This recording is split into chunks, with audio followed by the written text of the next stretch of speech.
आज है 6 नवंबर 2025, दिन गुरुवार। चलिए देखते हैं उत्तर प्रदेश की 20 बड़ी खबरों को। सीएम योगी ने गरीबों को सौंपे फ्लैटों की चाबी। मुख्यमंत्री योगी आदित्यनाथ ने आज एक कार्यक्रम में गरीब और जरूरतमंद परिवारों को फ्लैटों की चाबियां सौंपी। उन्होंने कहा कि उनकी सरकार माफियाओं के कब्जे से जमीन मुक्त कराकर उस पर गरीबों के लिए आवास बना रही है ताकि हर किसी को छत मिल सके। केंद्रीय मंत्री गडकरी का वादा, यूपी की सड़कें होंगी अमेरिकी स्तर पर। केंद्रीय सड़क परिवहन मंत्री नितिन गडकरी ने आज एक घोषणा में कहा कि उत्तर प्रदेश में चल रहे राजमार्ग परियोजनाओं को वैश्विक मानकों के अनुरूप बनाया जाएगा। उन्होंने विश्वास जताया कि जल्द ही यूपी की सड़कें क्वालिटी के मामले में अमेरिका के स्तर तक पहुंच जाएंगी।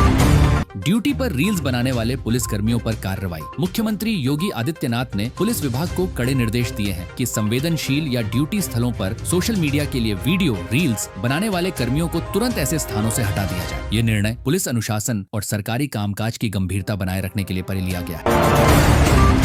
बिहार में योगी का तंज, पप्पू, टप्पू, अक्कू। बिहार विधानसभा चुनाव प्रचार के अंतिम चरण में मुख्यमंत्री योगी आदित्यनाथ ने एक रैली में विपक्षी गठबंधन के नेताओं पर तीखा हमला बोला। उन्होंने INDIA गठबंधन के नेताओं को पप्पू, टप्पू और अक्कू कहकर संबोधित किया, जो उत्तर प्रदेश की राजनीति में एक बड़ी चर्चा का विषय बन गया है।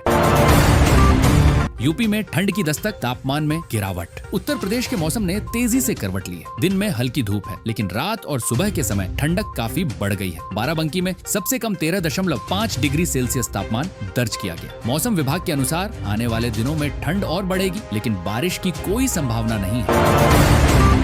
वाराणसी में पीएम मोदी के दौरे से पहले तैयारियां पूरी। प्रधानमंत्री नरेंद्र मोदी के आगामी 7 नवंबर को संसदीय क्षेत्र वाराणसी के 2 दिवसीय दौरे से पहले मुख्यमंत्री योगी आदित्यनाथ आज काशी पहुंचे। उन्होंने तैयारियों की समीक्षा की और शाम को देव दीपावली समारोह में भी हिस्सा लिया, जो राजनीतिक और सांस्कृतिक दोनों ही दृष्टियों से महत्वपूर्ण है। मुख्तार अंसारी की जमीन पर बने 72 फ्लैट गरीबों को। लखनऊ में मुख्यमंत्री योगी आदित्यनाथ ने माफिया मुख्तार अंसारी के अवैध निर्माण को ढाने के बाद उस जब्त जमीन पर बने 72 गरीबों के फ्लैट के आवंटियों को चाबियां दी। सीएम ने मंच से कहा, माफिया का अब यही हाल होगा, उनकी संपत्तियों पर गरीबों का आशियाना बनेगा। यह सरकार की माफिया विरोधी मुहिम का सबसे बड़ा राजनीतिक संदेश है।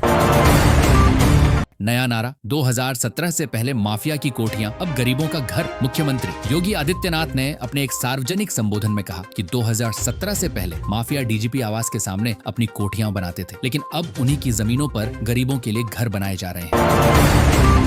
योगी का बयान, विपक्ष में 3 बंदर। बिहार चुनाव प्रचार के दौरान मुख्यमंत्री योगी आदित्यनाथ ने विपक्षी दलों पर तीखा हमला बोला। उन्होंने कहा कि INDIA गठबंधन में पप्पू, टप्पू और अप्पू कांग्रेस, सपा और राजद के रूप में 3 बंदर हैं, जो देश की प्रगति के खिलाफ हैं।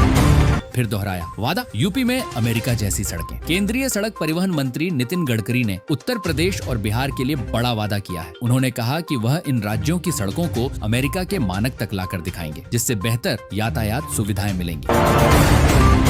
माफिया की जमीन पर गरीबों का घर, योगी का संदेश। लखनऊ में आज मुख्यमंत्री योगी आदित्यनाथ ने माफिया मुख्तार अंसारी की अवैध कोठी को ध्वस्त करके उस जमीन पर बने 72 फ्लैट के आवंटियों को चाबियां सौंपी। सीएम ने कहा, माफिया का अब यही हाल होगा। ये कार्रवाई सुशासन और न्याय के बड़े प्रतीक के तौर पर देखी जा रही है। परीक्षाओं में नकल रोकने के लिए anti cheating squad. Uttar Pradesh में प्रतियोगी और बोर्ड परीक्षाओं में नकल रोकने के लिए एक विशेष एंटी चीटिंग स्क्वाड का गठन किया गया है। ये नया दस्ता परीक्षाओं के दौरान तकनीकी निगरानी और औचक निरीक्षण करेगा, जिससे नकल माफिया पर लगाम लगेगी।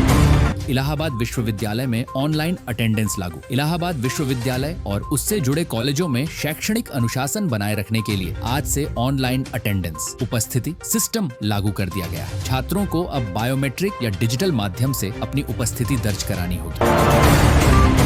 सोलर पंप योजना, 50,000 किसानों को लाभ। राज्य सरकार ने PM कुसुम योजना के तहत किसानों को 50,000 नए सोलर पंप सेट पर भारी सब्सिडी देने की घोषणा की है। इससे किसान सिंचाई के लिए बिजली या डीजल पर निर्भर नहीं रहेंगे, जिससे उनकी लागत कम होगी और पर्यावरण को भी लाभ होगा।